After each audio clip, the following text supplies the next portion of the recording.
Yeah, so everybody that's just joined, we're waiting on a few people. Looks like we're getting there. I'm going to give it a few more minutes before we get started. And if you're not talking, just make sure to mute yourselves.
I'll probably just give it about 6:35, and then if folks aren't joined, we'll just get started.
How many folks do we have on from Holmes Run Acres?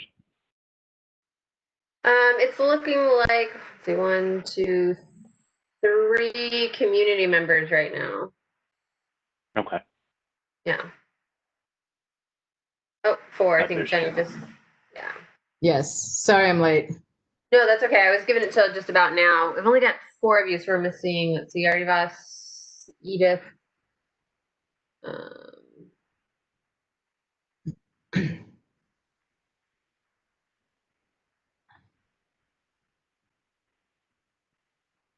Nancy's not on yet. Is Keith on? I don't see Keith there. Okay. Hi, this is Robert. Keith contacted me, said he wasn't going to be able to make it and asked me to come in. Okay, great. That's perfect then. Yeah, so it's 6:35, so I want to go ahead and get started to make sure that we don't keep everybody here all night. So just a couple things. If you're not speaking at the moment, just make sure to mute your microphone. Obviously, that'll help keep the feedback to a minimum. If at any point you have any questions or concerns, make sure to either use the Q&A or the chat if you're not using your video and we can't see you. Obviously, we'll try to make sure we get everybody's questions or concerns answered in a timely fashion. I sent out the agenda a little bit ago, but tonight, and I mentioned that we were going to have John Burns from the ARB, he's the chairman of the Architectural Review Board in Fairfax County, come and speak with us. And so he's here with us tonight. He's just going to give like a little bit of an overview of what to expect in the ARB process to kind of help understand and focus what the goals are, like what it will look like if we get to an HOD, what it would look like for the community or for the applicant if they were to come in with a permit. So we're going to let him kind of explain that process. If you could hold your questions maybe just to the end, that'll make it a little bit easier to get through it. But again, you can write them in the Q&A box and we'll make sure to get them answered. So, all right, John, I will let you have the floor, and everybody that is not on, if you could mute yourselves, that would be great. Well, good evening, and I'm fascinated and pleased that Holmes Acres is following along my neighborhood, that is Holland Hills, in seeking historic overlay district status for your modernist icons that you all live in.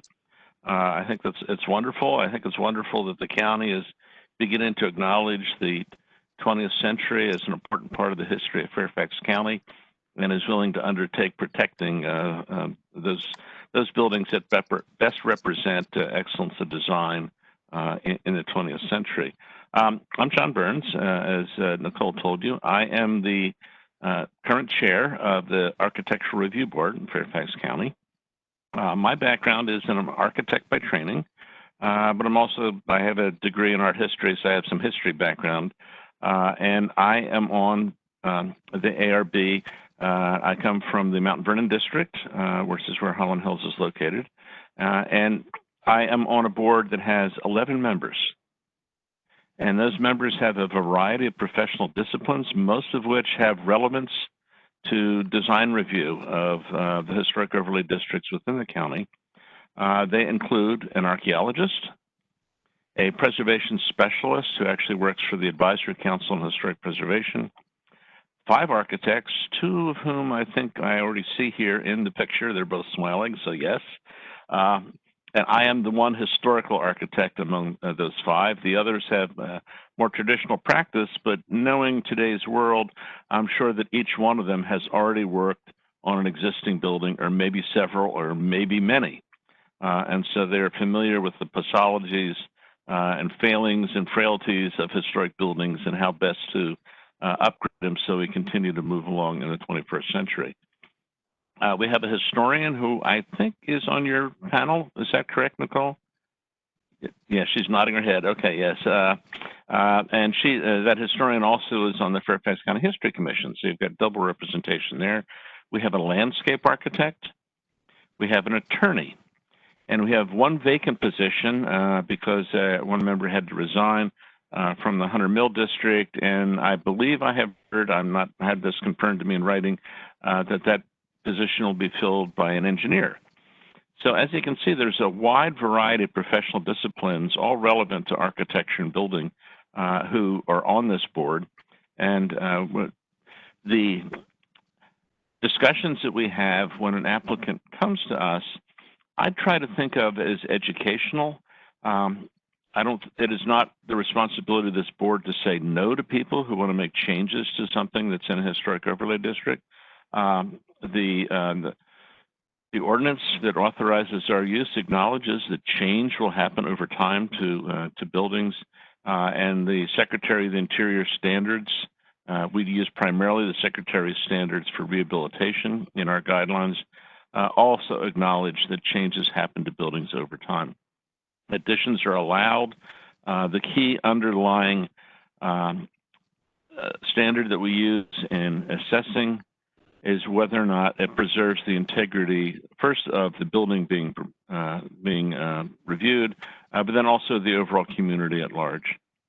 And it's, I think, a very knowledgeable committee. We have one person on the committee whose specialty, his niche in architecture, is new residential construction. And he is he's really, really helpful in people getting their project through to an approved status. The process that's involved is you need to apply through the county website, and it's only for projects that are require a building permit. And if you're doing work that doesn't require a building permit, you will not be required to go through this design review process. And once you have to go through the process, you apply through the county website and through the staff of the preservation offices within the county. And then you can come to the ARB. There are two ways you can approach the ARB. The first one is in what we call a workshop, which is an action at which the ARB will take no formal action. And you can say, this is putting your toe in the water, testing the waters. This is what I would like to do in my house. This is how I would like to change it. This is why I think what I'm proposing is compatible. And we can have some back and forth dialogue, and we can make recommendations as to how the design might be improved, and then invite the person to come back either for another workshop if they so choose, or to come back the next month for an action item where whatever it is they're proposing might be approved. It's entirely voluntary to come to a workshop first. There's no qualms that we have against reviewing something as an action item from the very beginning. The way that we're working in the pandemic world is that we have to go through a series of 5 motions authorized, actually stipulated by the county attorney, to assure that we are protecting due process, that we are affording members of the public the opportunity to participate, and we have to check on things to make sure that every member of the board can hear every other member, that members who want to have action before us can hear what we're saying. We have access for members of the public to attend the meeting and listen in. There's a small public comment period, and we have maintained that. So the reality is the process hasn't changed, except it's all online, just like we are tonight. People are watching all of this from home. And the one thing that has changed is it actually is a little more orderly now, because when you have meetings like this with many, many participants, I go through the members of the board one by one and ask them to comment on each and every project. And so it's a little more orderly.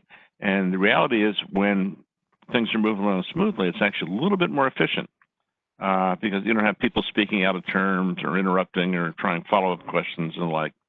And so I think that the feedback is pretty succinct and straightforward. The ARB's minutes, after they're approved at the following ARB meeting, are posted online, and you can review them there. So if you're curious about what's going on and what are the action items and such, by all means, go back and review previous months' meetings of the ARB to understand what went on, how things were discussed. You might be able to see projects moving from a workshop to completion and the like. Also, Nicole had told me that the Holmes Run Acres is a National Register listed district, but it does not have protective covenants, which is something that Holland Hills has had. There's another modernist neighborhood, it's kind of a precursor to Holland Hills, that was called Tauxmont, T-A-U-X-E-M-O-N-T-E, I think that's how you spell it. It's a neighborhood right near Holland Hills. It was the developer of Holland Hills built just before Holland Hills. They had no protective covenants. They had simple, modest, modernist buildings, and they sought protection from the National Register of Historic Places. But since they didn't have covenants, they had no ability to exert design review over their own houses. And if you look at the National Register form and look at the photographs in that form, and then go to Google Street View and look at those same properties today, you'll see that there's been a very dramatic transformation of Tauxmont from the modest houses on good-sized lots, their modernist character, to one McMansion after another.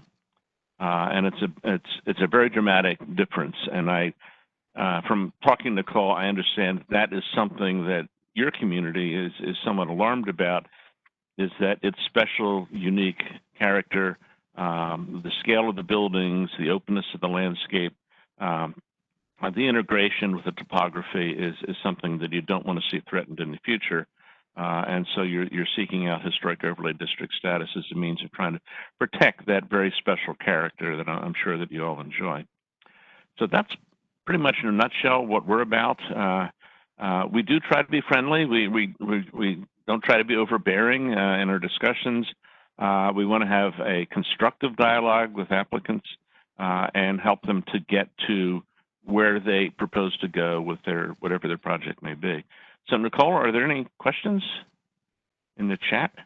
I haven't seen any yet, but if anybody wanted to ask John any questions about the ARB process and how it might look if you were to come in with the building addition or something like that, or just any of the kind of more specifics to kind of help understand what the end goal is at the ARB, feel free to unmic and let us know.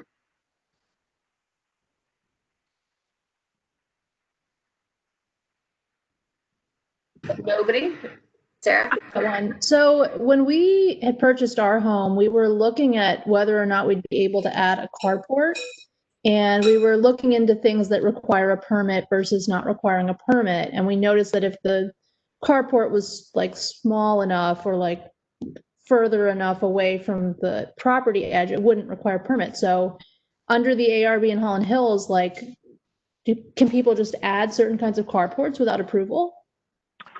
No, actually, there are 2 points in what you just said. One is that I do believe a carport would require a building permit in Fairfax County. Okay. Okay, so that's one thing. Now, the second thing is in the protective covenants on the deeds in Holland Hills, up to a 2-car garage is specifically permitted. However, there are, I think, 3, maybe 4 garages in Holland Hills that generally are frowned upon. There are many carports, but another factor that affects that is the county's zoning restrictions on carports. They can't be freestanding in a front yard. If they're in a front yard, they have to be physically attached to the main house. Otherwise, they're considered an accessory structure, which the county does not allow in front yards. And in Holland Hills, our houses don't sit in orderly rows parallel to the street. And because of that, oftentimes they're kind of pinched on their lots in terms of side yard setbacks. And so it's difficult to put, say, a garage or a carport behind the house. And so people are always wanting to put them alongside. Oftentimes they end up in front yards and they have a very minimal, just enough to meet the county's requirement for connectivity with the main house. And it diminishes the house because suddenly the car and the carport is the primary thing you see from the street, not the house that is the significance of the property and the neighborhood. And so I generally fight against that. I have been on the design review committee in Holland Hills, and that's whenever they come up, I say, not in the front yard, not in the front yard, put it off to the side, you know, squeeze it along the side, do something else. Or if it has to be in the front yard, make it as thin and transparent as possible, which generally means a very thin, flat roof. You know, thin posts and a thin, flat roof. And then you look through it to the house. You may still see the hunking SUV in the driveway, but primarily when the car's not there, you can still see the architecture beyond it. I hope that answers your question. It does. I apparently am not well versed in what is permitted and what's not, what requires a permit versus not a permit. That's, you know, all of that information is available on the county website. It's actually quite well done. Another thing that's always a tricky thing is accessory structures, sheds in the vernacular, and the county has very specific requirements about them. They are not allowed in front yards. If you're on a corner lot, remember that you have 2 front yards by county requirements. And so that's 2 sides of your house in which you cannot have a freestanding accessory structure in the front yard. Even play structures have some limitations on where they may be constructed. There are side yard setbacks, there are height limits, and things like that. But all of that information is available. If you start Googling on the county website under building and zoning, you should be able to find answers to these questions. Lily, did you have anything to add to any of that as our zoning guru? Sorry, I was trying to unmute. No, I didn't have anything to add, but I was going to say I can forward the link to the website, the specific sections, including the Land Development Services site, where they list all the items that require a permit and those that are exempt from permit. But thank you, John Burns. That was very thorough. I've had to explain it before. We also have a question from Patrick in the chat. And he wants to know if our covenants are a requirement to go hand in hand with an HOD. No, they do not have to. In Holland Hills, we already have covenants. We've had design review from the very beginning, from the late 1940s, early 1950s. And so that's been a continuing requirement within the community. And design review, because we have protective covenants on our deeds, can include things that don't require a building permit, fences, for instance. And so, you know, that's, if you don't have covenants already on your deeds, a new fence would not be covered by this. The only thing it would be covered by is the county restrictions on where and how high, where it may be placed and how high it can be. Fences cannot be above 4 feet in front yards, cannot be above 7 feet in backyards. There are exceptions if you're on a major right-of-way. Probably if you've got houses that front on Gallows Road, you might get a higher fence on the Gallows Road side, but not around the whole property. And so there are restrictions on that. So we're still going to have a two-step process in Holland Hills because we have internal design review within the community for community standards, and then we will have the HOD requirements, guidelines and requirements that people have to meet if their project requires a building permit. Not all do. Roof, I think replacement in kind for roofs, I don't think requires a building permit. There's other stuff, and again, you can go back, like the other person mentioned, look in the county website and see what does and what does not require a building permit. Yeah, and we got a question from Edith, and she wanted to know how will Zmod, which is the zoning modification update of our whole zoning ordinance that's currently being studied, affect the outcome of our HOD or HODs in general? I don't think it will have a significant impact on HODs. My understanding of Zmod, and correct me if I'm wrong, Nicole, you know more than I do, that Zmod is a means of creating consistency and uniformity and efficiency among the various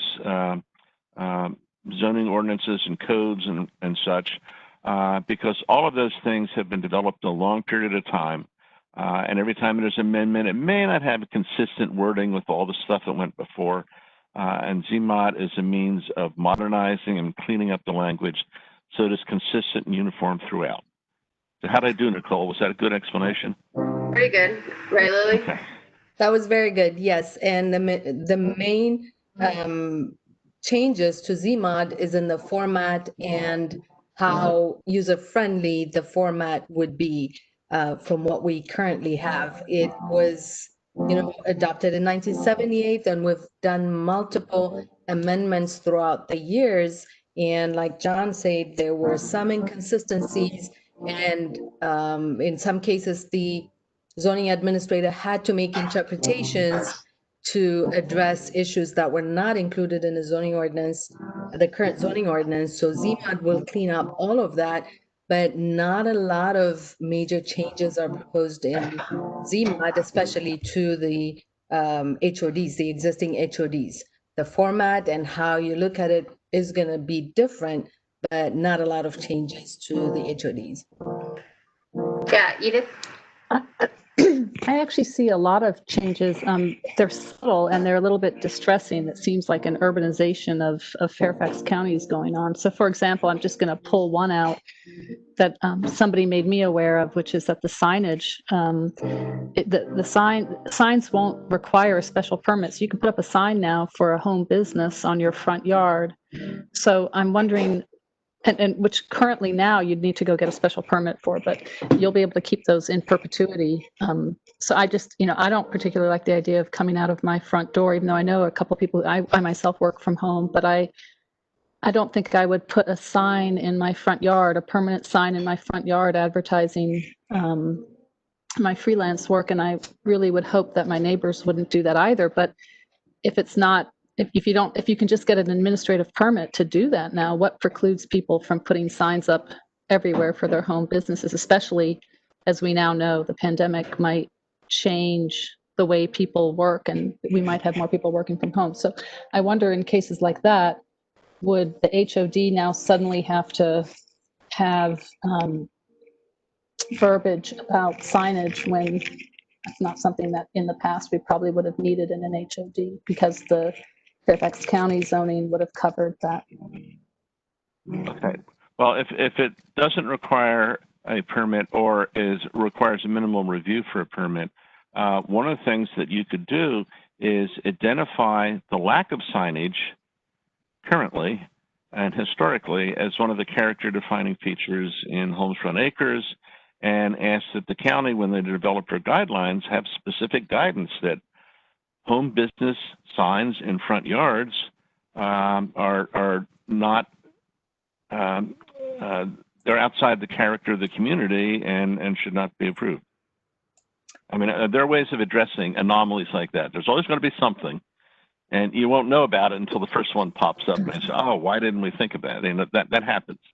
Right, and I'm wondering how much change can be affected, because it's a 700 and something page document, and those are just, I keep being alerted to kind of on a weekly basis, shoulds that are becoming shalls or musts that are becoming would likes and things like that. And I wonder, signage is just one that I can think of, but I wonder how many others, we might not address, and then they'll start popping up. And so all this effort in putting out an HOD gets superseded by sort of a unenforceable things that we thought were in regular zoning that are no longer in there.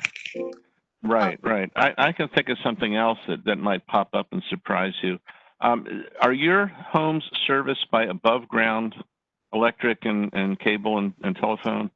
So, they are, but we are, Dominion has secured the easements that they need from our neighborhood to underground us. So we are actually a project that we will be undergrounded, but that means the poles will still be there for the cable and which is right. And we'll have the big transformer boxes too. And the big boxes, yes. Okay. Now, the one thing that Holland Hills was able to not avoid entirely, but mitigate, was these new larger telephone poles with the giant trash can antenna on the top that Verizon is putting in, I guess as part of introducing the 5G service. And in our community, they're generally located a couple of houses outside the community. There's one really high spot in the community where it's perfect for a pole, and they put one in there, but it's in the middle of a bunch of trees, fortunately mature trees, and so you really don't see it.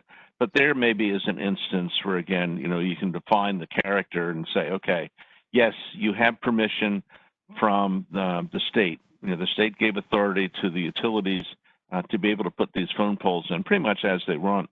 But there's your opportunity to say, no, this is outside the character of our community. If you're going to put them in, we want them immediately outside our neighborhood. Now, there may be certain dead spots in your neighborhood that would not get service from that unless you put a pole in, but that's something that you can work out. But, yes, stuff like that happens. If I may, I just wanted to clarify something. So I know the Zmod is a huge document right now, and I'm not a planner who's actively working on it, but I can refer you to the cover pages where they summarize all the changes that are proposed, and that would tell you what substantial changes have been proposed in the document. And for signs, it's my understanding there was a language that said signs would now be permitted, but it had been clarified. There's a newer draft version out that is posted on the website, and it clarifies that only yard signs that are typically exempt from a sign permit are the only types of signs that are permitted. No other signage indicating that there is a home business is permitted. That would stay as is. I just wanted to clarify that. So they made sure that they clarified that in the cover memo as well, on the most recent draft. Thank you. I'll have to take a look at that. Okay. Yeah, but the draft, the cover memo should include all the changes. So I wouldn't worry about reading the entire thing. The summary will give you all the information of the changes proposed. Is this a change just since the last hearing? Because I know there was some pushback about that particular part of Zmod. So I would have to go back and check Okay. when the last we hearing don't need was. to. I'm not Thank you, actively Phyllis. involved in that. I'm just looking at the latest draft that's posted. It's a Okay. 6:30 date. Okay. All right. Any more questions for John regarding the ARB and the HODs? And if you don't have any now, we can always get questions to John. I'm sure he would be happy to either answer Sure. via email or come back another time. So, okay, great. Thank you, Well, John. thank you all. Have fun with your meeting tonight. We always do. Okay. Good evening. Bye, John. Thank you. Thank you. All right. Yeah, so if at any point during this thing, if we're trying to get some clarification about what this will look like, once it is an HOD, if it becomes one, about the ARB process, just let us know. We can either have John come back or you can send him an email and he would be happy to let you guys know. So, okay, so next we're going to move on to, we're going to talk about the work group tasks, which we kind of touched on a little bit the last meeting, but what I wanted to do was kind of clarify kind of what we're doing to make sure that we're focused on each task. And so we'll just kind of, I sent that to you in it was either in the email or it was on the share file. So hopefully everybody at least took a glance at it. Let me just share my screen. Okay. All right. Obviously I don't want to go through and read the whole thing, but so obviously, as we've talked about a little bit, what we're doing is tasked by the zoning ordinance. So this comes directly from the zoning ordinance. So a lot of what we're going to do in these meetings and what we will end up being as staff responsible for in our staff report comes from the zoning ordinance. And so the first one is kind of like just the broad zoning ordinance language saying that if we're going to create one, we have to prepare and submit a report to the Planning Commission and the Board of Supervisors evaluating the proposal to establish or amend a historic overlay district. The report needs to identify the boundaries as well as the historic, architecture, archaeological, or cultural significance of the buildings, structures, or sites to be protected and describe present trends, conditions, and desirable public objectives for preservation. So when you go through the zoning ordinance, we kind of split it up into, I think it's 6 tasks. And so the first one is kind of what we've started doing, which is the identification of historic, architectural, or cultural significance of buildings, structures, and sites to be protected. So the zoning ordinance tasks us with, we have to have descriptions of individual structures and premises of substantial public interest with maps, photographs, and other data, including the importance of their preservation and particular features to be preserved. And these are the buildings that should be identified as historic or contributing properties and noted as such in the report. And so that was kind of the beginning of the task that we started last week looking at Holly Court, is first identifying, which will continue after this part of this discussion, is continue identifying what are the significant features of a Holmes Run Acres homes. And that is what will help us determine what structures are contributing to a Holmes Run Acres historic district and which ones are not. And so for us at staff, we're the ones that are going to make the determinations. And then you guys are going to help us, obviously, with some of the ones that we think we need a little bit more information from. And then also you can, once we get through all the ones that we have to identify, you guys will help review, comment on the staff recommendations. Let us know if we're right, if we're wrong, if you disagree. Then we're going to move into an analysis of current conditions, including, it says ownership, but obviously it's all privately owned, so we're not going to, we have to do so much analysis there, but existing and planned land use. This kind of goes towards the boundaries. So building locations, yards, that kind of stuff. And so from that, we'll create maps that will identify the contributing, non-contributing buildings. If there's any other areas like we talked about, possibly parks or the school that may be contributing or non-contributing, and that will come out in the map.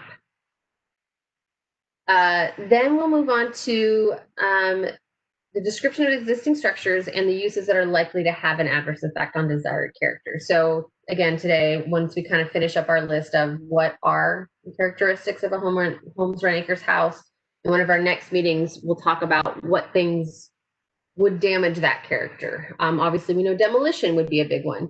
But what other things? Is it kind of like what John was talking about in Holland Hills, when all of a sudden somebody wants to put a garage or a carport right on the front of their house? Would that be an adverse effect and something that we would say would not be recommended in a historic overlay district?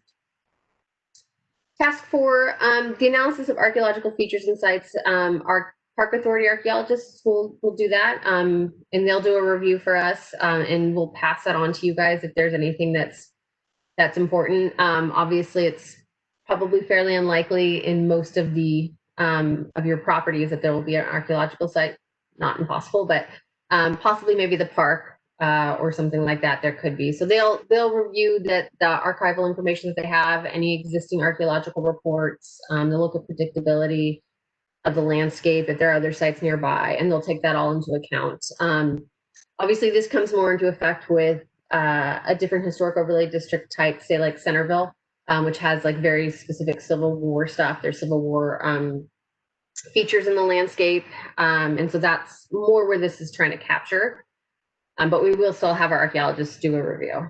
And again, the identification of the HOD boundaries, which we've talked a little bit about. Obviously, the obvious boundary is around the Holmes Run Acres homes, but then as we've talked about, possibly the houses up on Executive Avenue that are not the same time period as Holmes Run Acres or the same builders. If we want to include that as non-contributing, how would that work? Again, the park, the school, and any other little areas that you guys may know around the neighborhood.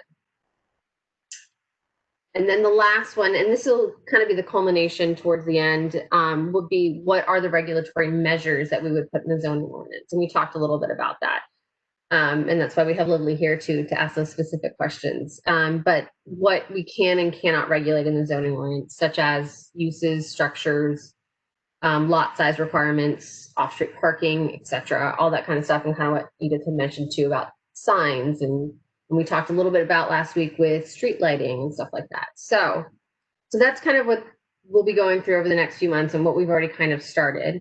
And as I mentioned, we're at the part where we're trying to work on, first, we're going to try to finalize up what are the defining features of Holmes Run Acres house, and then use that to evaluate the structures that maybe have had modifications that we're not sure if they should still be contributing or not. So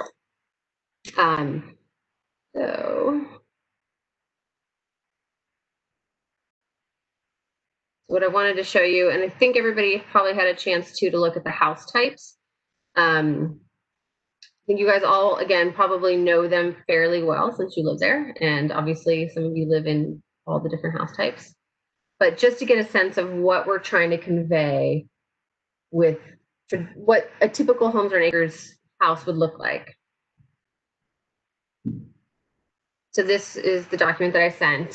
So this is the overall, this is all coming from mostly the National Register. So they're frame construction with wood and brick, massive chimneys, the windows dominate the facade, roof is either shed or gable, and they've got that modular quality that allows additions to be made as necessary. So I don't want to go too in depth. I just want to kind of go over this and say this is what we're looking for. So as we go into that conversation again about what is significant, this is what a typical one-story Illyria has: chimney, a porch, low sloped gable roof, may have an attached or separate carport, often built on a flat or gently sloping lot. And then obviously these are pictures of one-story Illurias that are very common. That's what they look like to begin with. Obviously, we know that there's a lot that have, especially like the carport that's enclosed, which is a common addition, and those kinds of things. Two-story Illyria, very similar. There's a little more detail about the windows. Also, same thing with the low-pitched gable roof. So kind of what we're saying here, what we're getting at is, you know, the roof types are very similar. So we probably don't want to get into the place where we see these high-pitched gable roofs. It's not a very Holmes Run Acres home. Same thing with may have a garage or no garage, detached garage. Oftentimes those are enclosed themselves. 2 stories. So there's a couple of them. There's one with the original garage, one where the garage has been enclosed, but I mean, obviously very similar in the window layout, where the chimney is, and how they're structured. The Gaddy house, kind of like a larger version of the 2-story Luria.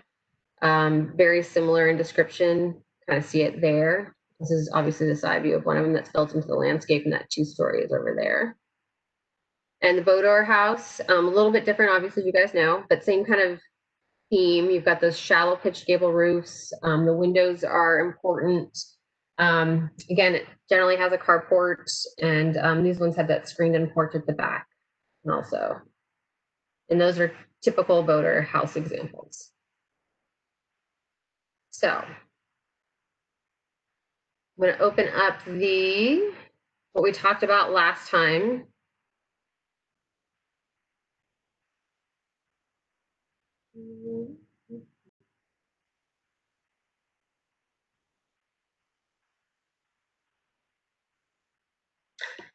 Okay, so this is what we want to kind of finalize before we start talking about the different houses that may or may not be contributing. And so this is what we discussed last time, obviously, again, significant features: wood siding, not vinyl, again, low slope roof.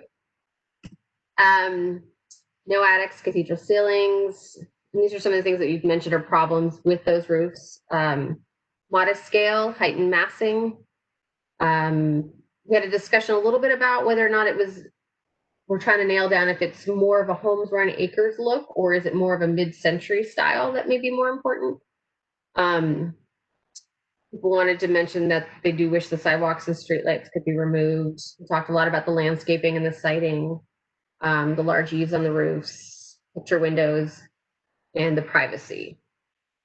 So with that, I wanted to get a sense of if you guys had thought about this a little bit more, if there were other things that you thought were significant that we didn't capture, or is this the list that we want to go through when we're looking at these houses and say, okay, does it meet these criteria? Does it have that low slope roof?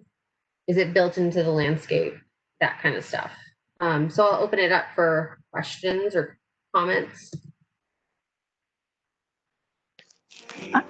Nicole, I just wanted to quickly ask, the comment that height was not as much of an issue. Are you saying that in our conversation it wasn't as much of an issue? Because I do think that's a big part of the Holmes Run Acres house. That was just, I think Kira was capturing some of the comments that were made. And so I think that was someone was saying it wasn't as much of an issue, but I think that's still up for kind of a discussion about, because I think we talked about that a little bit too, is that height is one of those things that we can possibly regulate in the zoning ordinance if it comes to that.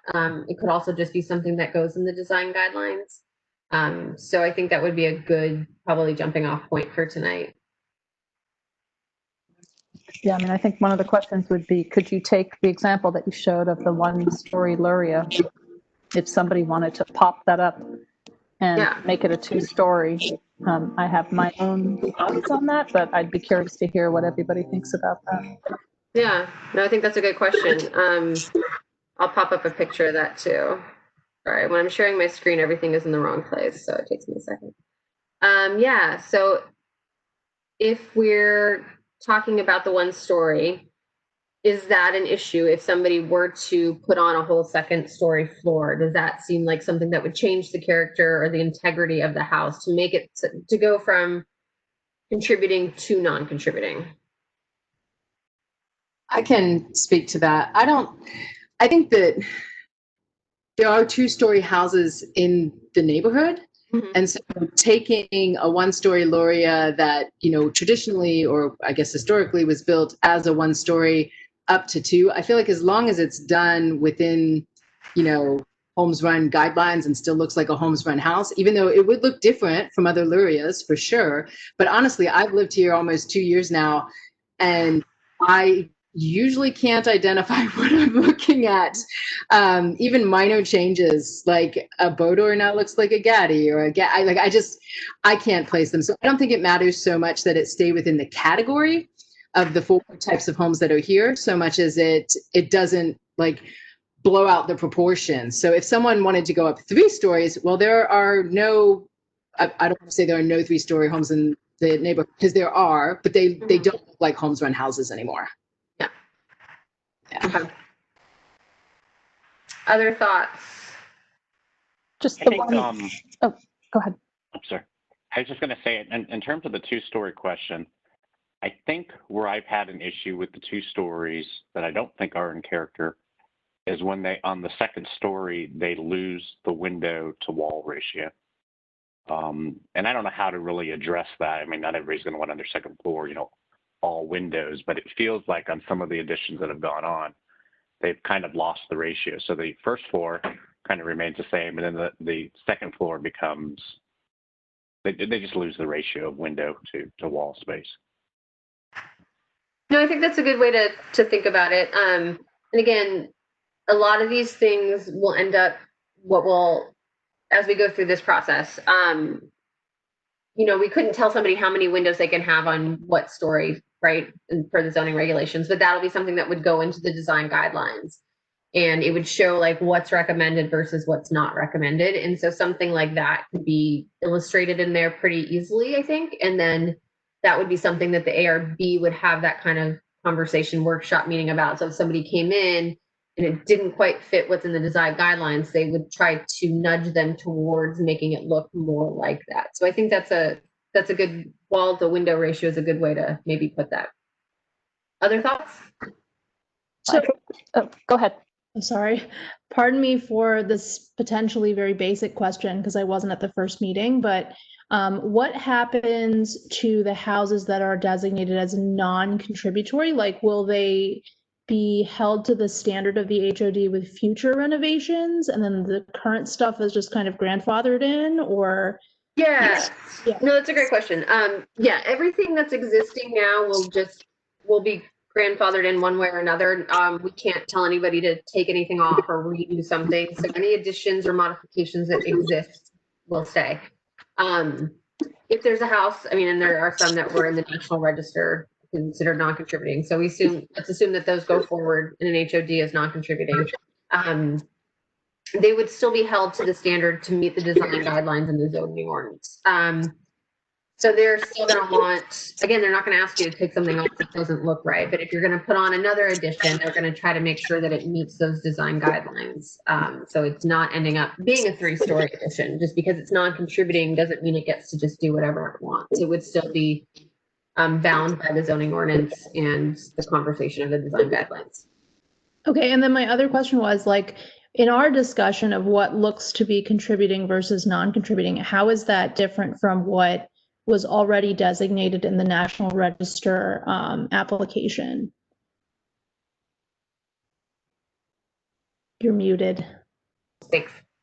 That's a great question, because I think I wanted to touch on that a little bit, because I think there is kind of a little confusion between, so the National Register, obviously 2007, they went through using Secretary of Interior standards and identified which houses are contributing or non-contributing. We're starting kind of from that base. We still are tasked by the zoning ordinance to look at each individual structure. So that's what Kira and I did, the survey work to go out, take pictures.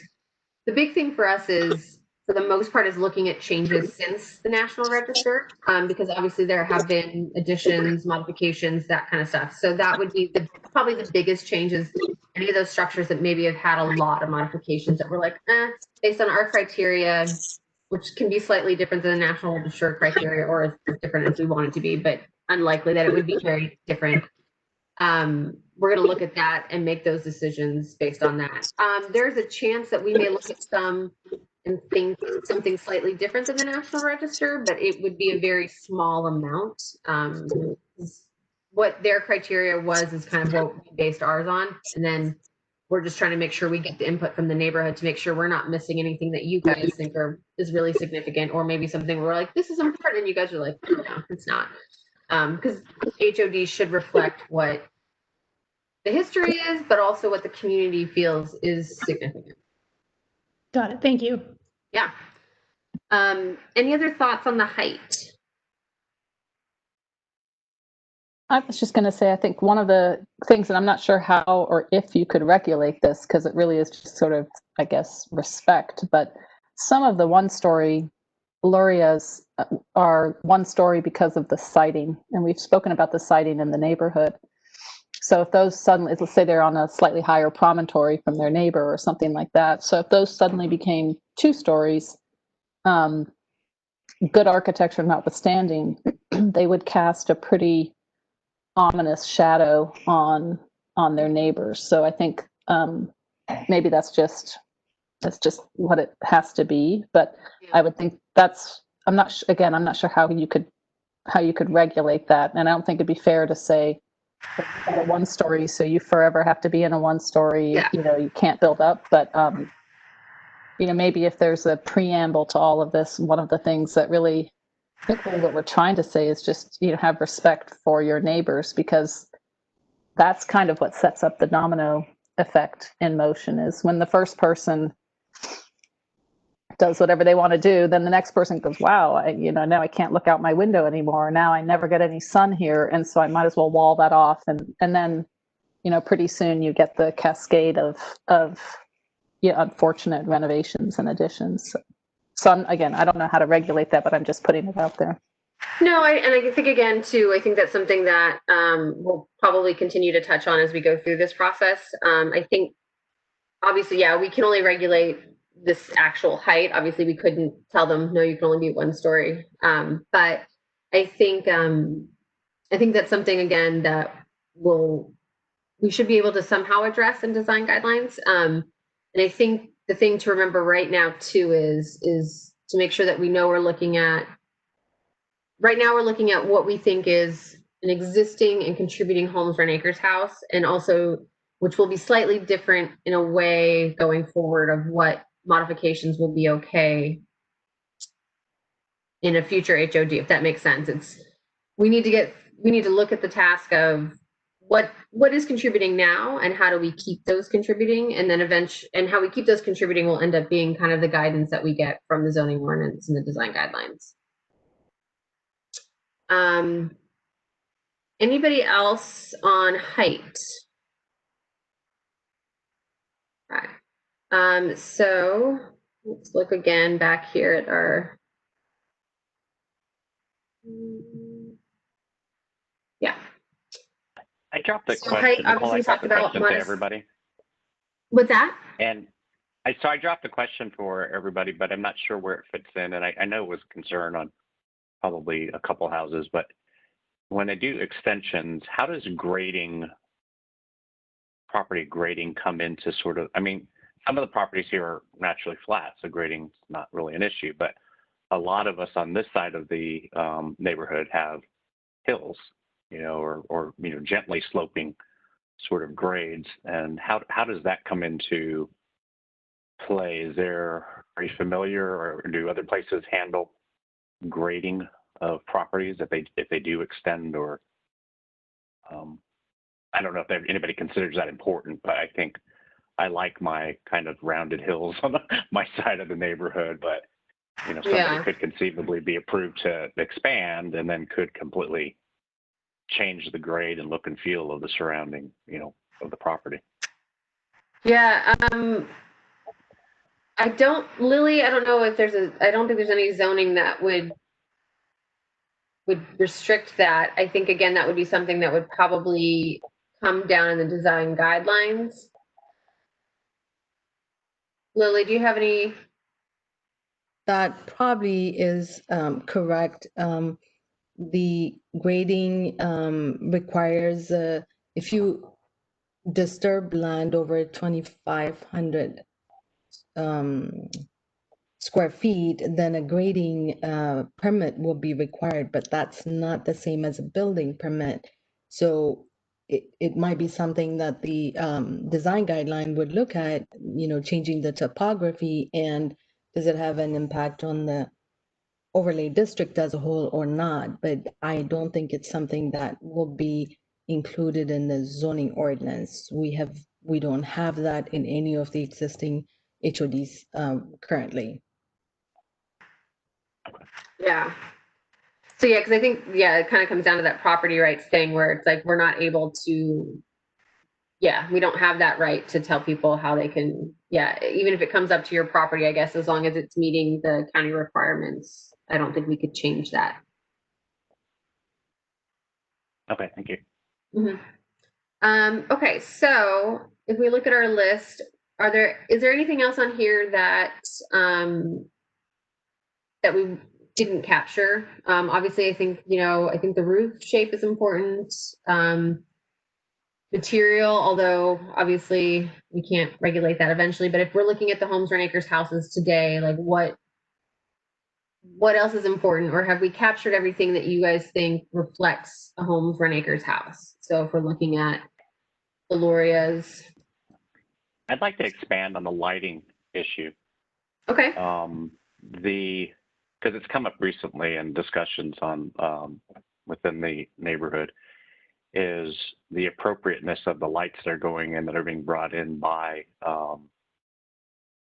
the utilities.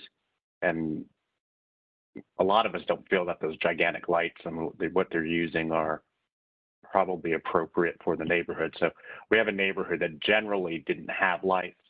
And in some of the places where they do have the lights, there's really no consideration for whether or not they're neighborhood lights. And maybe we could protect something that way, or put something into the discussion that, low impact lighting or more residential type lighting if lights are required, but not the huge utility pole, gigantic highway lights that are going up. And I don't know if others have thoughts on that, but I think I'd like to, have a scenario where the neighborhood is predominantly not lit by those types of lights, and that if there is some reason to put in a light, that it would be appropriate for the neighborhood. Okay. No, I think we talked about that a little bit. Does anybody else have any thoughts or questions, concerns about lighting? Nicole, I just wanted to add this information. The county recently adopted a zoning ordinance amendment that addresses outdoor lighting and fixtures and how much lighting is permitted depending on the zoning district. And there is some limitation on what type of lighting is permitted in residential areas as well. So it's a recent amendment, so it may not have captured the existing lighting that may impact the neighborhood, but future installations would have to meet this new requirement. And I'm making notes of all your questions so I can send you the links to the zoning ordinance, the specific section that addresses these questions. Awesome. Thank you, Lily. Yeah, anybody else? I have a question. Can we use percent lot coverage, institute one to keep the footprints modest and or maybe increase the setback requirements? Because that's part of the beauty of these buildings on their site, is that they're not building to the full extent that they currently have available to them in the zoning. Yeah, I think that's a tool that is a possibility to use. Lily, that's correct, right? That is correct. It might be something that this work group may recommend, and we can definitely take a look at it and see if we can add lot coverage restrictions. But the issue with that, and what I can tell you, no other residential district has lot coverage. In Fairfax County, we generally rely on the setbacks and height to determine the envelope for buildings in residential districts. So lot coverage only applies to commercial districts. So this property, this neighborhood being R3 zoning district, we would definitely need to reach out to our attorney and see if it would be something that we can apply just to these specific properties, whereas it doesn't apply to the rest of the R3 zoned properties. The development standard typically does not change between the underlying zoning district and the overlay districts. Additional restrictions are added, so it may be considered too prohibitive, but we can definitely consider both changing the setback as well as implementing parcel coverage, and see if we will get support from the county attorney's office as well. Just to note, another thought on lot coverage. We do have a lot of rainwater runoff and erosion issues in this neighborhood because of the hills and slopes and everything. And so the more of a lot a neighbor covers, the more that is a problem for their neighbors, usually, in most cases. That makes sense. Yeah, I think that's something good for us to think about. I think, like Lily said, that maybe something down the road that we get to. Obviously, we're nowhere close to thinking about making zoning recommendations for the neighborhood yet, but I think that's something maybe to keep in our mind as we go through this process. If that is something that would help keep the character of the neighborhood by either setbacks or lot coverage restrictions. So I just want to get back and just ask again, is there anything else, if we're going to go through as we are and look at these houses and say, hey, I think this is a Holmes Run Acres house, it contributes to a Holmes Run Acre historic overlay district, are there any other features that we need to consider, or do you guys feel like we've captured them all, or is there something that we need to take away? Can someone tell me what xeriscaping is?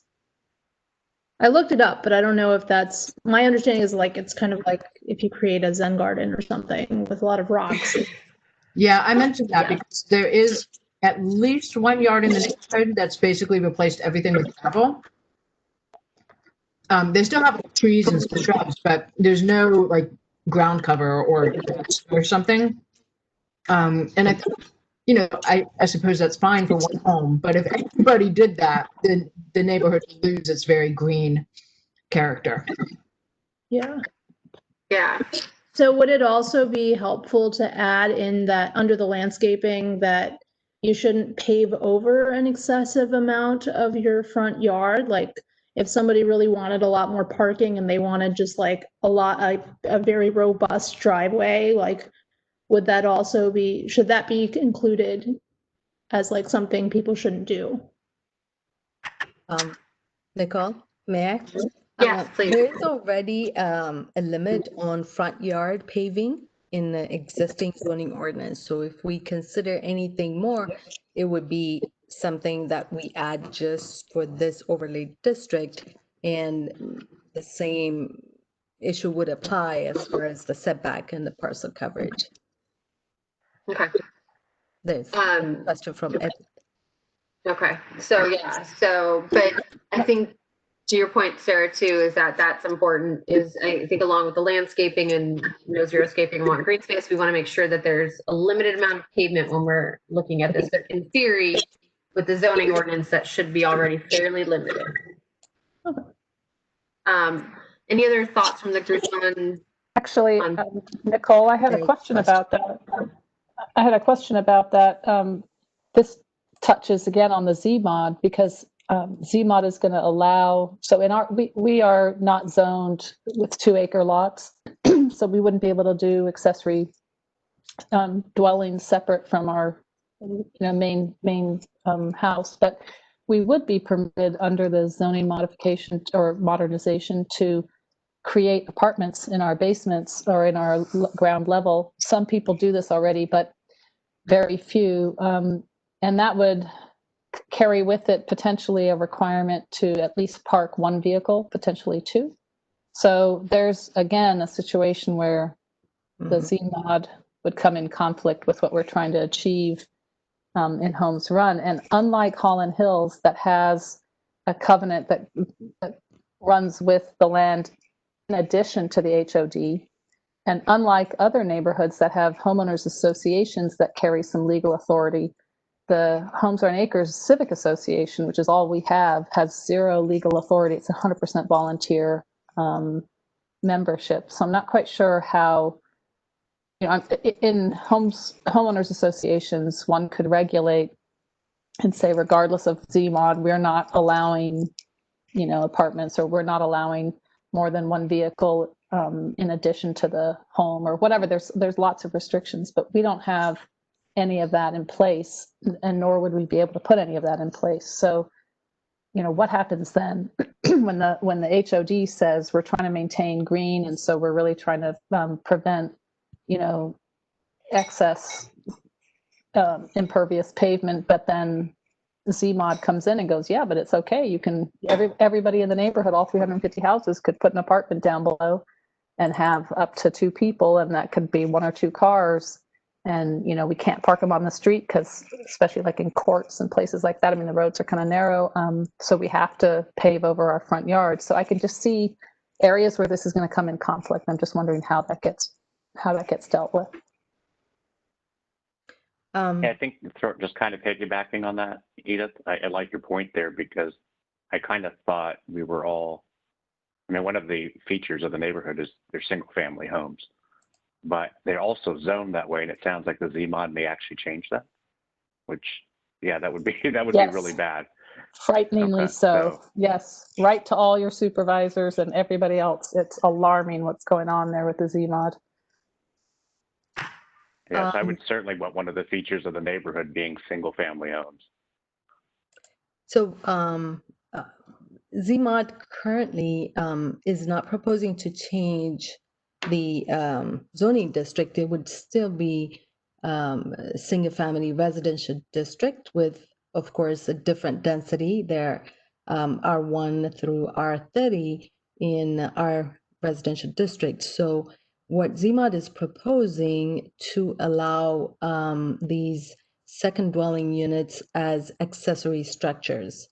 Second dwelling units currently are permitted with the approval of a special permit. If they are on a property that's more than 2 acres, it can be a detached second dwelling unit. If it's on a property less than 2 acres, then it can only be within the primary structure. And I think there's a limitation on how big it can be. It can only be about 35%. Again, what is being proposed now is that the second dwelling unit as accessory would be permitted by right if it meets certain criteria. And if it doesn't meet those criteria, then it would have to go through the special permit process like it currently does. All of our first floors would amply qualify. And so you could have our neighborhood of 350 homes suddenly virtually all be duplexes. They wouldn't look like it, but there would be another couple or somebody living in, and you'd have neighbors having to call in. There are a couple of people now who already have, let's say, a caretaker or a mother-in-law or somebody like that in there, and everybody knows and everybody's supportive of that, and they had to probably go through special permit, or if they didn't, nobody's squealed on them because we all like them, but I could change the character dramatically. Illegal second dwelling units in the county, as you may know, we enforce on complaint basis. So we know people may do it without getting the appropriate permits. When we get the complaints, we will go after them and stop them. But I agree with you. Once, Zmod, if it gets approved with these changes, then it would allow second dwelling units as an accessory use with an administrative permit. Again, they would still need to come in and make sure that they meet all the criteria that is proposed in Zmod. It could have the potential of changing the neighborhood, like you said, I agree with you, but we will definitely in this discussion look at what other limitations could be placed to address that. But the Zmod changes are basically county-wide on all residential districts, but the intent is not to change the residential zoning district. But I completely understand your concern and see where that impact may have, especially if the second dwelling unit, it's large enough in size to change the size of the buildings, and then the setting and how they relate between two buildings. If it has an impact on all of that, that would be something to consider and see if we can add some type of mitigation. What, I don't know, but that would be something we would discuss and see if there's anything we can look at. Yeah, because it may come down to, if it is something that's allowed, then it will come down to, how, if there are ways in the zoning ordinance to adjust that, and or again, the design guidelines, like that would be something about like where the second entrance is, how it looks. We couldn't, if, however the parking works out, we couldn't change that, but we could hopefully adjust, make it so that the character of the structures in the neighborhood is staying intact as much as possible within the regulations. But again, that gets to what Patrick was saying and what I've said as well, is that, and this might be unique to Homes Run Acres, but we are as concerned about the green and the nature and the sense that you get when you come into the neighborhood, that the buildings and people and cars are subservient to the trees and the nature. The nature is the first thing you see, and the houses and the driveways and the cars are secondary to that. That is unlike almost any other neighborhood you drive into, with the exception potentially of Holland Hills. By allowing the accessory dwelling in our lower level, and our houses, the 2 stories at least, are split level. Basically, you can come in from the top and you can come in from the bottom. So they make a very easy way to get separate access to the ground floor and divide the houses in 2. But now you just need to go fill out a couple of check boxes and write a check, instead of having to go to special permit, which would allow neighbors to kind of weigh in and give people some warning. Now you're going to have the do and seek forgiveness instead of the seek permission, because I understand that you have to still come in, Lily, and get administrative permit, but that's a check and a checklist. That's not anything like a special permit, which is what's required now. The big concern is the additional cars, the additional people, the additional paved spaces. It just, if you amortize that over the whole neighborhood, that's an alarming increase in all of that, in traffic, and we don't have sidewalks. We don't want sidewalks because that would take out a lot of our green space. But now you're adding that many more cars to the road.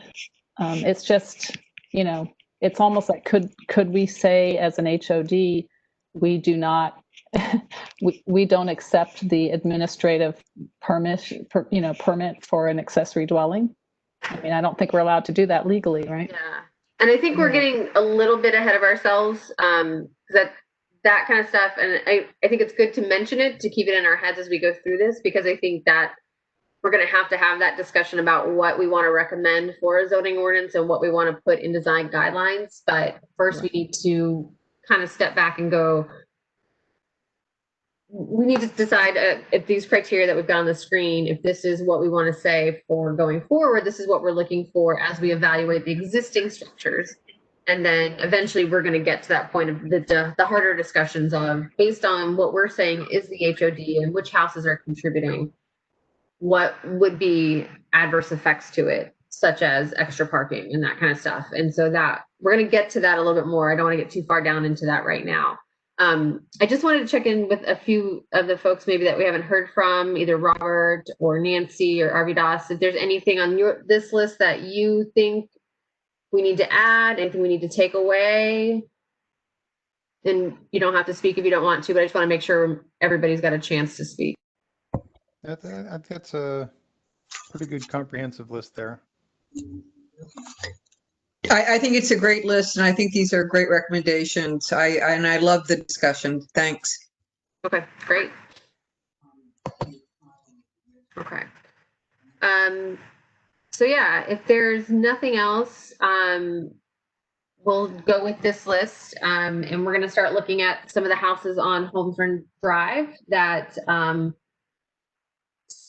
I don't want to say they're questionable in their architecture or anything like that. It's just we want to look at these ones because obviously, again, like we talked about last week, there are some structures that are very obviously a Holmes Run Acres house that we don't need to question whether or not it would be contributing.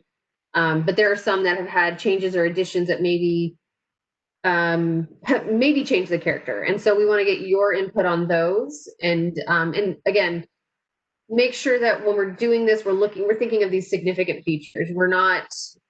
We talked a little bit about this too last time. It's not so much about the style because we're all going to have some kind of visceral reaction to architecture based on just what we like and what we dislike. And so we want to make sure that, is it meeting the scale? Is the scale fit Holmes Run Acres? Is the roof shape appropriate? Are the windows appropriate?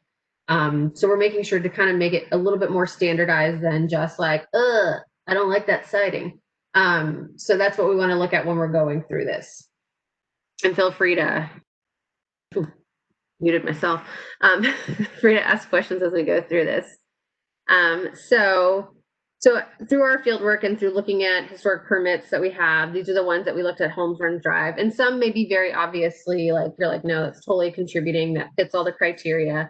Some of them we may have thrown in just kind of for a good discussion because maybe it does have a second story addition and we want to get a good idea about how we feel about those kinds of things. So again, the first time we did this in Holland Hills, everybody was like, they thought we meant that they were bad additions, but it's more like we want to make sure we're on the same page as we discuss these. And so we want to make sure we understand the Holmes Run Acres community's concerns and or approval of what is okay for their neighborhood. So I'm going to start pulling up some of the pictures.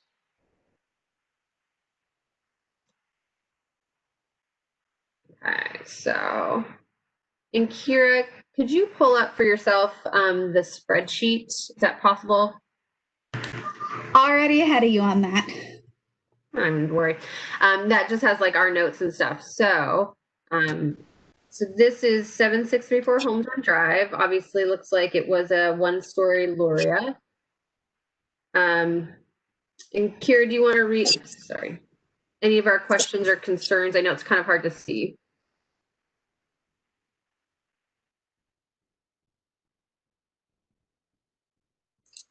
We had talked about getting possibly more photos of the different elevations to make a better determination on our part, because it is a little bit hard to see with some of the landscaping. And it appears that there's been an addition since the National Register based on permits, but we're not able to see that one. See it as much from our point of view. Okay. So yeah, so for you guys that live in the community, some of you may know this house, you may have been in this house, it may be your house, so you might be able to tell us better. It obviously looks like they've enclosed the carport and then they've got this addition back here. Which says is which I believe is the two-story addition, which is what we would like more photos of as well. Yeah. So thoughts from the work group on structure and or what do you think about the additions and the modifications? To me, there's no question that's contributing. What was the comment on that? Sorry. I said, to me, there's no question that's contributing. Oh, okay. I thought you said not contributing. I was like, okay. No, I think it's contributing, in my opinion. It would have been if they follow the roof line with the window heights, but you know.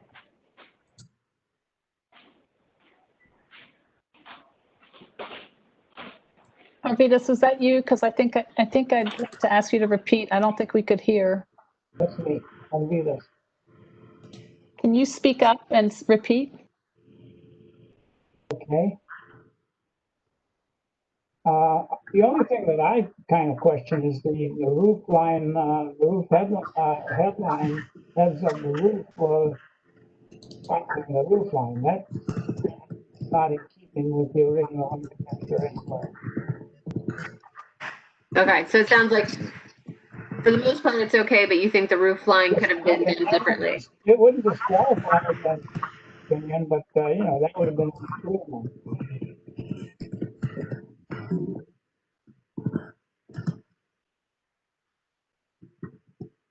Nicole, can you repeat the answers if you hear them? Because I'm having a hard time.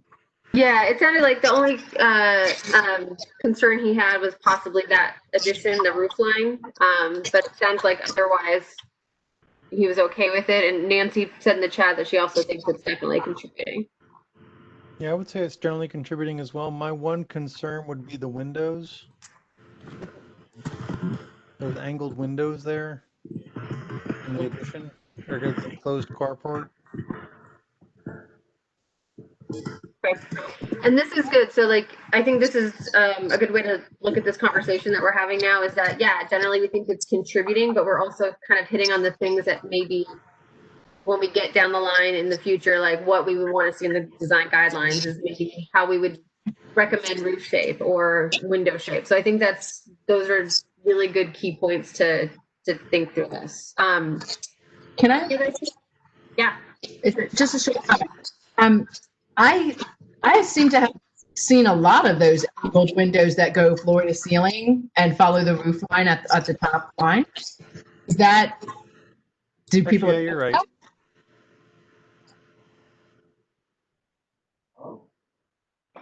Jenny, I think a lot of times there'll be a horizontal mullion between the angle and the typical picture window. So most of the windows in these have a picture window and then a slider down below, or a picture window and a slider up above, or some combination thereof.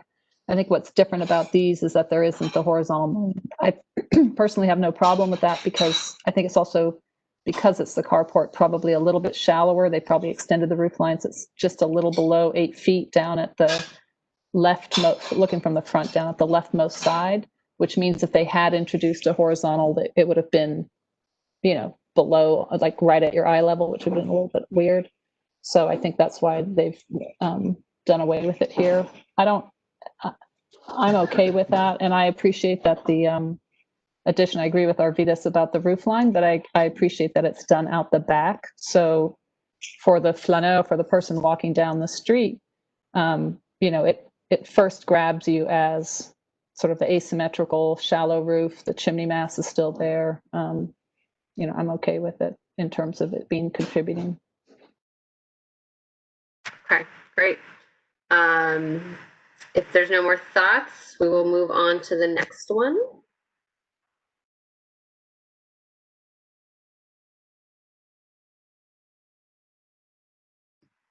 Sorry, trying to move stuff out of the way so I can actually. Okay, so 7635 Holmes Run Drive. Every time. I think obviously this is the front. Obviously we've got a bit of a wraparound deck there, and then I think we're looking at this addition over here. Kira, anything else from our notes?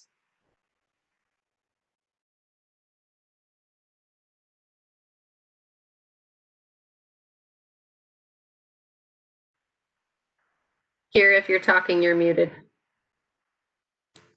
Thank you. Yeah, those are our main questions, are the addition on the rear and as well as the wraparound porch on the second story.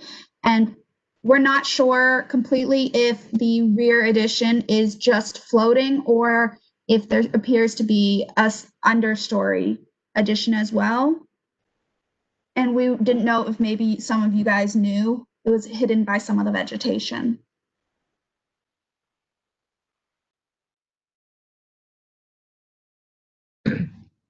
I'm not sure if it's floating. I suspect it's not, but it could be. I personally have no problem with the wraparound porch. It's completely atypical, but I think that the part of this again goes to the siting. I think if this house, if the gable faced the road, I might feel differently, or if the house were closer to the road, I might feel differently. But I think given where it is on a corner lot and with a lot of a lot of the property is forward of the house, so there's a bit of a buffer before you get to the house. I think the bones of the house still show themselves very much as a Holmes Run house. Yeah, that was also another one. And the roof line are all pretty much in I would line. agree. That was also one of our questions with it being a corner lot, how strongly you guys felt about being able to see the rear or side elevations. I mean, With I think it's additions. definitely, for me yeah, I think it's personally, contributing. completely contributing. Again, I don't think we're trying to arrest the houses in the state they were in the 1950s. So I'm okay with, these, regardless of, as you were saying, Nicole, whether it's what you would do. I just think I'm totally okay with these modest additions that clearly stay within the roof lines and within the massing and within the scale of the houses. I don't have a problem with this one. Okay. And Nancy chatted that she thinks it's also definitely contributing, but different. And she says she hasn't been in the house in years, but it is not a floating addition. So thank you. That helps. So, any other thoughts? I would agree that it's definitely contributing. And I actually have always thought that the deck on that house actually kind of enhances the sense of outdoor living in Holmes Run. Does that make sense? Yeah, no, that's great. I think, again, this is good information because as we go through and get to the point of deciding what we're going to recommend for future things, I think this is the information that we need to hear from you guys is that, yeah, that it's a different deck. It's a wraparound, which is obviously not an original thing, but the way it's done is appropriate and is something that contributes to the house. So, all right.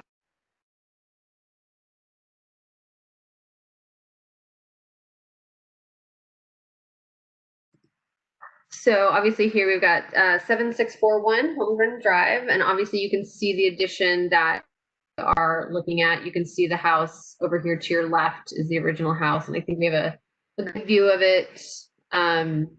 Obviously there, like if you're looking at it, that's a 2-story Luria. That's not a question.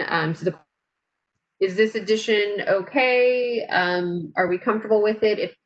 Even if you think it is contributing, are there things that maybe we would recommend differently? So thoughts on that?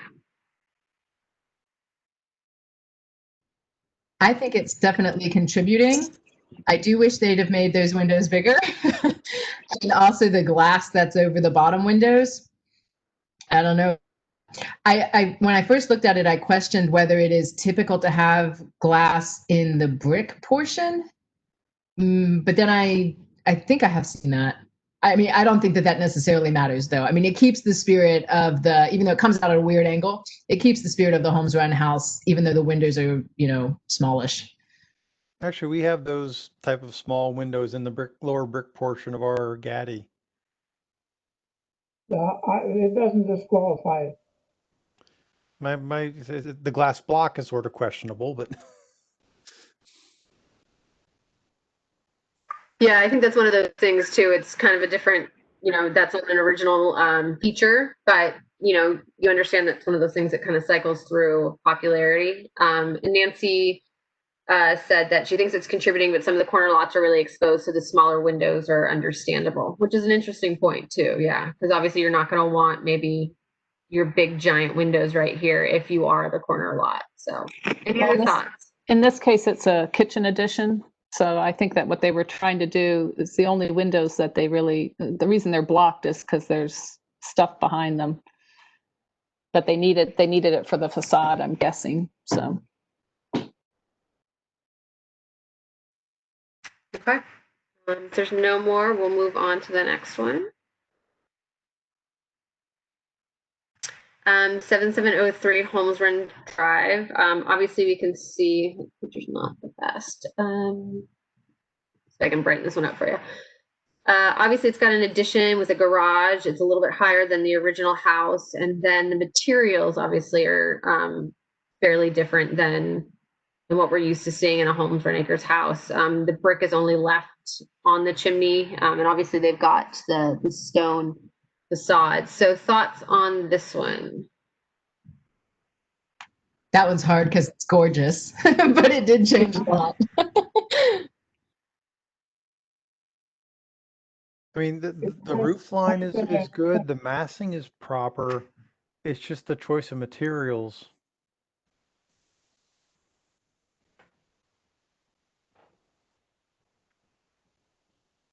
Is that xeriscaping?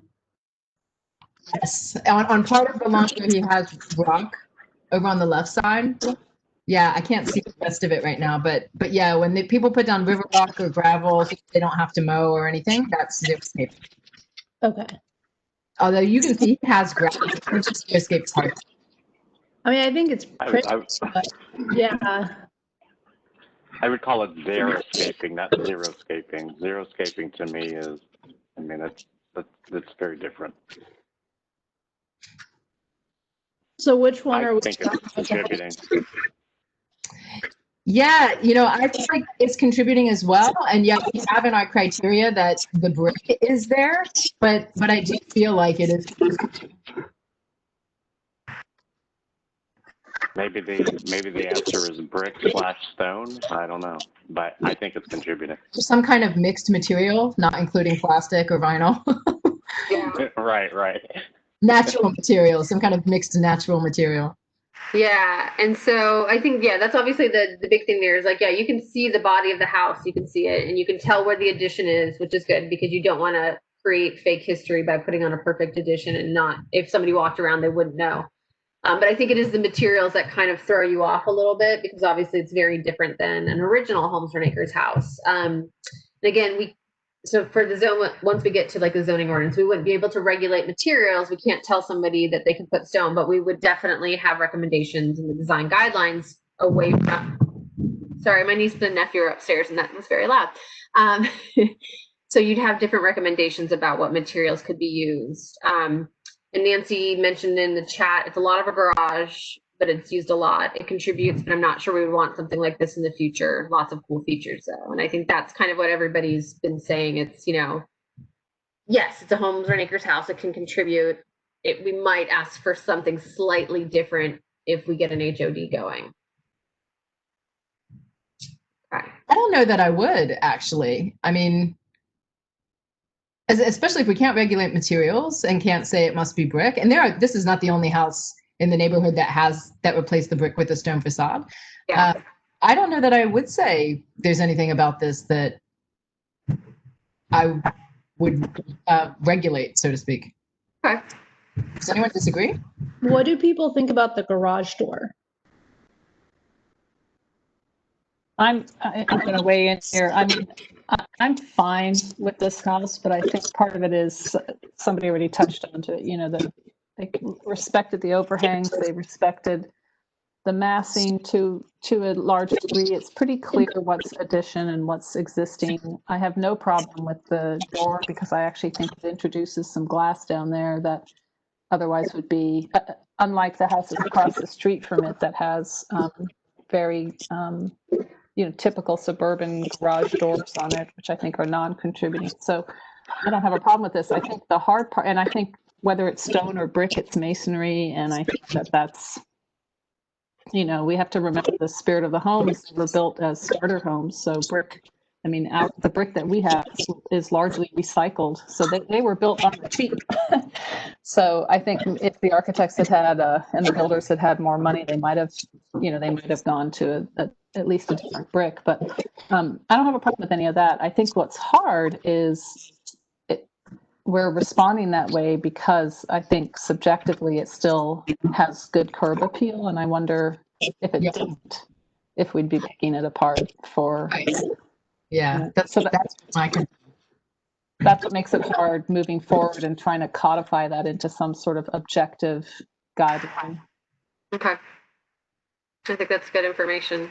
Okay, so definitely contributing. That this will be one of the ones that further down the road when we get to recommended materials, this will probably be another good one for discussion just to help guide us through that. All right. Next one, 7707 Holmes Run. And this one is in the middle of a remodel. So I'm not sure we can make a full determination because we don't know what it's going to look like. It's already obviously got this addition here on the right, which, although the brick is obvious and stuff, you can definitely tell it's an addition. I don't know if anybody knows exactly what's going to happen or whose house it is. So we might have to punt on this one for a little bit. But if you guys had any knowledge about it, that would be great. If not, we'll just mark this as one that we need to come back to before the process is over. That house has been under renovation since I moved in, so they probably won't be finished by the time we decide on an HOD.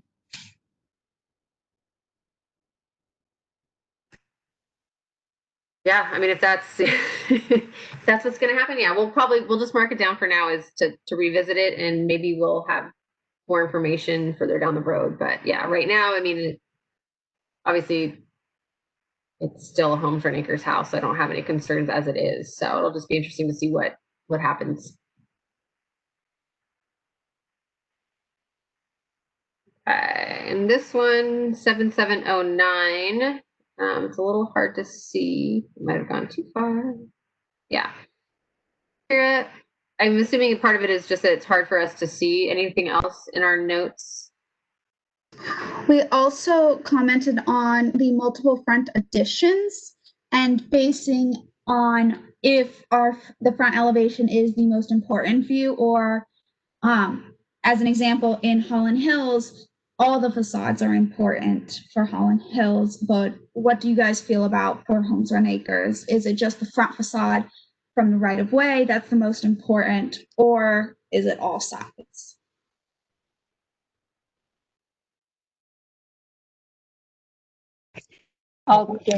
Everything.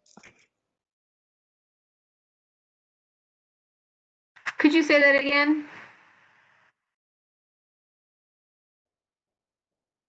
In my opinion, it's contributing. Okay, so yeah, and that's what so you say it's contributing, and then in the chat, Nancy and Patrick both say the same things. I agree it's contributing. I was just going to answer Kira's comment. I think that I would like to hope that all facades visible from the street would be important. I'm not sure if a rear elevation is important, but certainly the ones from the street. I mean, a prime example of that would be in developments where you go in and the facade of the house is brick, and then you see it from a slight skewed angle, and they've got vinyl or aluminum siding on the, where the corners meet, or on the subsequent siding. I think that would be a problem. So I think that we do. I don't think you can say all elevations. I mean, maybe that's what we do say, and then that's how we deal with the respect to the neighbor. But certainly the registry was gotten for this neighborhood, not on the individual homes, but on the neighborhood. And so that would speak of the front elevation mostly, but there are a lot of houses where as you walk, not even just corner houses, but as you walk by, the way they're sited, you do kind of see them sculpturally. You'll catch part of their right elevation, their end elevation, their left elevation as you walk. So I think it's hard to answer that question, because I think all elevations that are visible from the street ought to be looked at or somehow. Yeah, and I think for the most part, we are obviously, as you mentioned, generally, especially with the National Register stuff, it's usually the front elevation, the front that you can see, especially in like a historic district, like in a downtown district. Like, people aren't worried about the back of that usually. And as Kira mentioned, in Holland Hills, occasionally they were putting the additions on the very front, and the only elevation, the only side of the house that you could see, because it was the least important. It was very simple and plain, while the other three sides were the very traditional Holland Hills sides, were the big glass windows. And so, normally if you saw like a big addition on the front of a structure, you'd be like, well, that's non-contributing. But in essence, their houses were kind of turned around, which I think you have a little bit of here, but I think that for the most part, it is what you're seeing from the street. But it sounds like for the most part, everybody feels like this structure, even with the additions on the front, is still looking like a Homes Rent Acres house. The shape of the roof line, the massing of the addition, the materials, everything is still in coherence with a Homes Rent Acres house.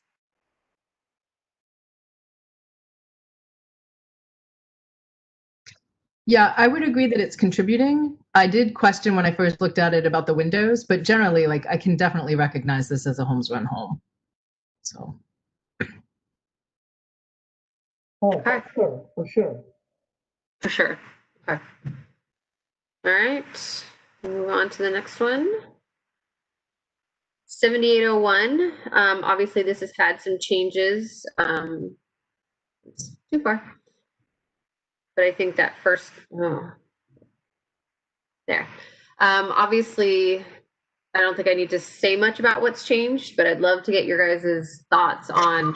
Oh, Nicole, I'm not sure about anyone else, but Yeah. never mind. The There we image go. No, I slightly just changed. saw it was paused. So this one, obviously we can see a lot has changed. Entry, I mean, they've got the low slope gable roof, but if you weren't in Holmes Run Acres based on this and based on the criteria we've talked about, would you think this was a Holmes Run Acres house? No. Nope. Not really. No. Is there anything, and Nancy said, yeah, also would not think it's a Holmes Run Acres house, also no trees, which is a good point too. And not to, I don't want to pick somebody's house apart or anything like that, but are there things specifically so that as we go forward again, thinking about in the future, what things, obviously, like I said, the roof line is pretty good, but what things specifically would you want to say, yeah, like, okay, so you just said no chimney mast, so that's a problem. What else is something that sticks out to you? There's no brick or stone below and wood above. It's all mixed up. Also, there's a gray patio or whatever they have all around the base of it. Mm-hmm. That's not something I think I've ever seen for a Holmes Run house. The patio doesn't bother me so much. I think it's just more it's not even a bother. Like the house is fine, but it's not contributing in my mind. It's just. Sorry, Patrick. I was just saying that I think, like I said, the patio doesn't bother me. It's non-contributing. It's it's a nice house. I think that's Durock on the front, actually. But I'm not sure what the siding I is, wasn't but- saying that it was it offended me. I just didn't think that was typical for a Holmes Run house. Yeah. You're right. No, I agree. I agree with that. I don't think it's contributing. It feels like just a mass of facade. Like the front has, now I know that the Gaddies and the Bodors, like they're all straight along the front, whereas the Lurias have like a corner in them. But this feels like a lot of facade kind of right in your face. Yeah, I think, and you just put some stuff in the chat too, kind of like, yeah, the fenestration, like how the windows are off. It's, yeah, I think everybody kind of has the same feeling from it, that it just, yeah, I mean, it's a fine looking house and stuff, but it does not resemble a Holmes Run Acres house. The character is definitely changed. Samantha said, I felt the sense of a story above another story is missing, which kind of makes sense too. Yeah. Also the lack of the chimney. So, okay. So it sounds like for the most part, everybody agrees this house would be non-contributing.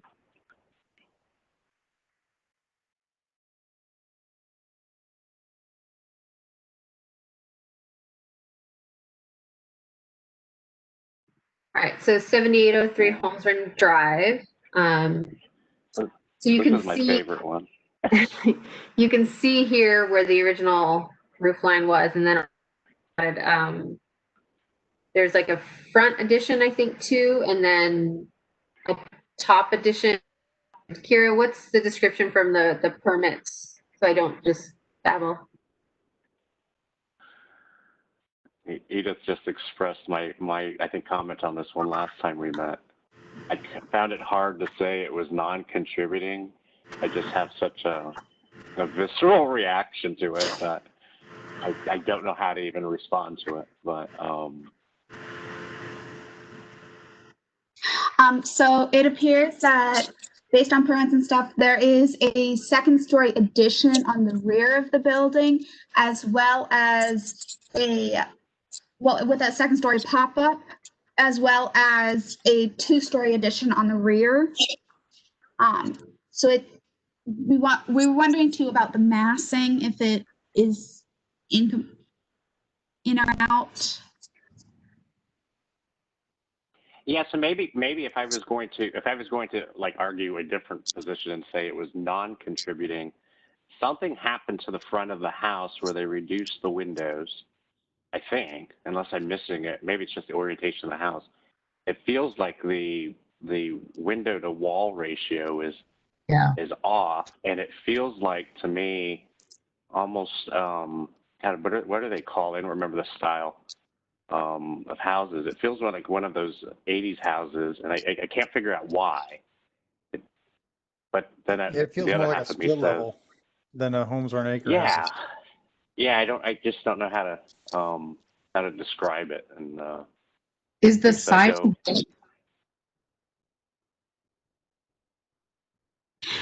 This is also one that is originally a one-story Loria, so it's also about how do we feel about increasing it to like a two-story. See, this is one of the things that seems strange to me about the way people have added a second story in Homes Run Acres. They don't add it consistently over the entire breadth of the house, right? They seem to like pop up in one spot and leave the rest one story, and it just looks odd.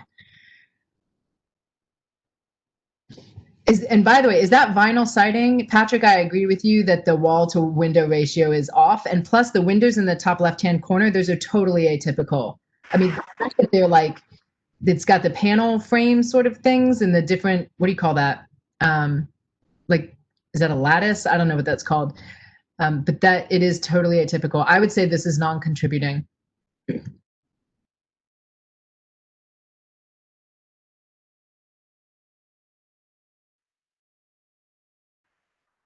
Yeah, I think this is one of those tough ones. And so, yeah, I think it is a good conversation and something to, again, keep in our minds as we go through this for any of these second story additions. Because I went and I grabbed we have some of the original permits. And so what you'll see here is that, yeah, basically the original house is still there, but this second story addition, kind of what you said, Jenny, is how it's been added kind of diminishes the original house, and so you're losing the character of the Homes Run Acres house, which I think is what kind of is giving everybody that reaction. So okay, yeah. So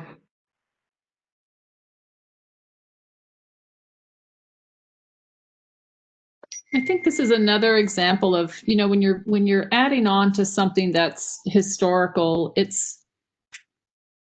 what's difficult about this house is you're not really sure, did it start off as a two-story and they botched the windows and stuck something out the front? Or did it start, I mean, I know it was a one-story, I watched it be built, so I know the answer to this. But when you look at it visually, or was it a one-story and they kind of slapped the addition on the back? And I think that ambiguity is not what you're after when you're trying to preserve some idea of the history of a place. So I think, you know, had they done just the two-story in the back and somehow treated the front differently, might have been more successful. Had they gone up 2 stories, including the front, might have been more successful. But it's a real pastiche of just, there's a whole lot going on, and it's really hard to know.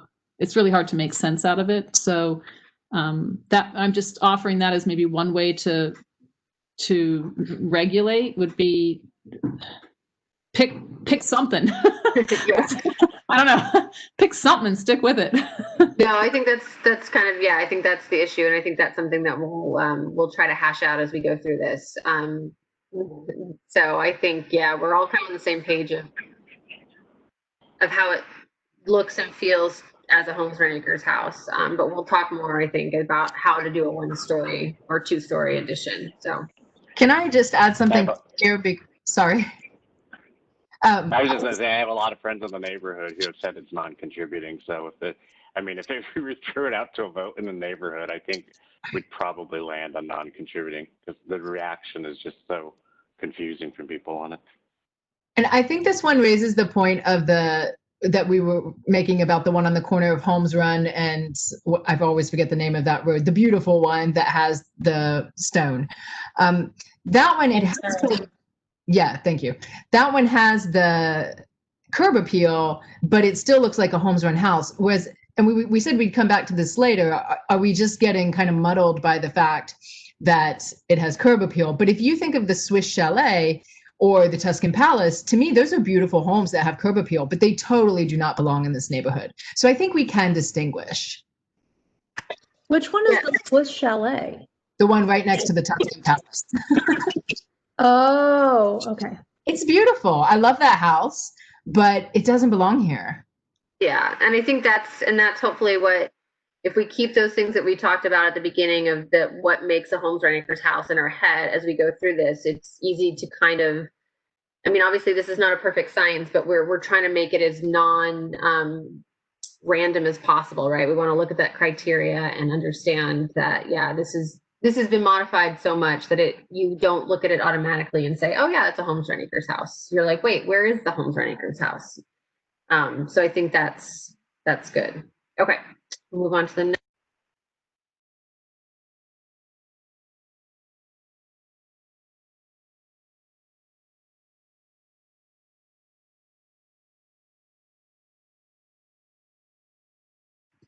Okay, sorry, it's taken a second. There we go. So this one obviously has, there was a carport here originally, and then it was enlarged and enclosed. So and there's like a little bit of a pop out, I think, addition there. So thoughts on this one? I would say contributing. And the Yeah, roof line is fine, the massing is fine, the windows are good. Contributing.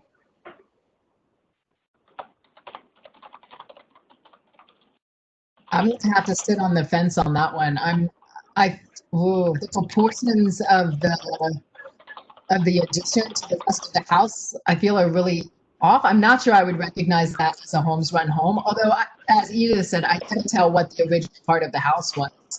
But I think that when you look at someone who's popped out in the carport like that in the middle of a house, if you look at the one on the corner of Executive and Hartwell, they did that, but they kept the proportions modest. And it's clearly a Holmes Run home. Whereas this one, I don't know. Yeah. Is there another view? Is there another view of this one on the other side?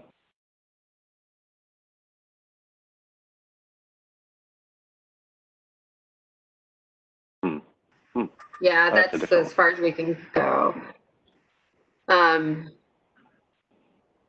Let's see, some in the chat. So Edith thinks contributing, but unfortunate, no vegetation, odd windows in the addition, but that's style again in someone's opinion. And Nancy says it seems off, but inside it does not feel like a HRA house. And the attached AC is negative. So I think this is kind of one of those ones that I'm the same. I can see how it can be contributing, but I agree with Jenny that how the portions of the addition kind of throw me a little bit. So little windows, are those kosher or no? These windows on the front here? No, I mean the ones that are off to the side. Yeah, those ones. Yeah. They definitely look like they've probably been replaced. We would probably, again, we wouldn't be able to tell people what brand of windows or what type, but we would definitely recommend similar materials to what was original. So I think the windows also kind of add a little bit to why it seems off. Well, the side-by-side horizontal sliders are actually original to the houses. And I know we replaced most of ours. I think it's that central pane that interrupts the glass that gives us that feeling. Now, the floor to ceiling bits, I see that a lot, especially in additions where they added something and because it was a kitchen or whatever, that was the only place they could put it because it couldn't put the normal picture windows in the normal places. And so they did that instead. So, but it just, yeah, I don't know. For me, it's the proportions, but I agree with you, Sarah, that the pane in the middle of the glass also gives that impression of not being from here. Yeah. Patrick thinks contributing. Yeah, you want to go ahead?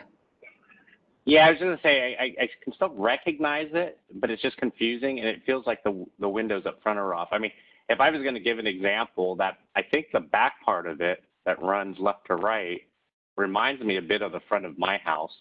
And then like they threw on this attachment running out the front, which is, I guess would be my carport covered. And then the window ratio just falls apart up front there. And that's why I'm confused by it. But I don't, what type of house was this to begin with? I believe it's a one-story Luria. Is that correct, Kira? Okay. Yeah, that's what it was. I mean, yeah, I find it confusing. I think it's the window ratio is off in the front. And I also think the addition with the picture windows in it is too close to the property line in the front. I don't know if anybody else feels this way, but like if you actually see the little driveway in front of it, it's very short. It's almost like a parking pad. And I wonder if that's something that, well, for me, I think that throws me off a little bit in terms of proportion and like coverage of the front yard and stuff like that. Just because it's so long. Oh yeah, it doesn't have an overhang in the front too. Yeah, that's another thing.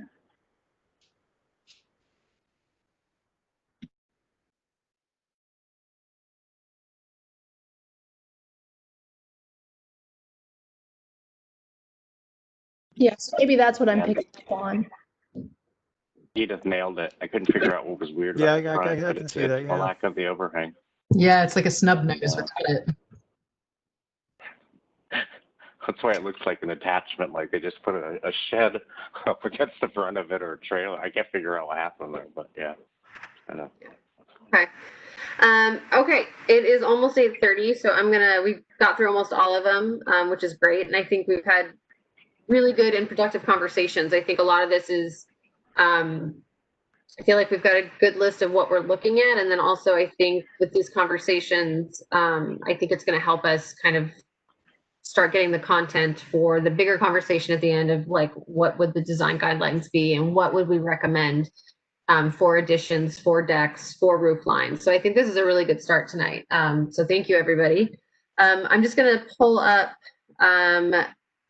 my calendar real quick. We don't have to schedule it right away, but I just want to start thinking about the date for our next meeting.